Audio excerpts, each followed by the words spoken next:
আমরা নদী থেকে এইমাত্র ঢুকলাম স্নান করে। প্রোগ্রাম হলো আমাদের বাড়িতেই রান্না হবে, হচ্ছে সোয়াবিনের তরকারি, ভাত, পটল ভাজা। দেখি এদিকে আমাদের অমনি আর কি করবো বলো? কালকে ডাল বেটে রেখেছিলাম, ডাল বাটা আছে, ওটা পকোড়া হবে। ডালের পকোড়া করবো। তুমি বলছো দই আনতে হবে। দই আনবো বাস, আম দই এইসব আর কি।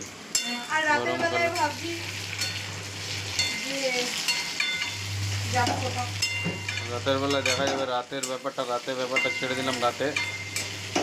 কারণ এখন আবার খেলতে যাওয়ার আছে, এখন আবার মেয়েরা ক্রিকেট খেলতে যাবে।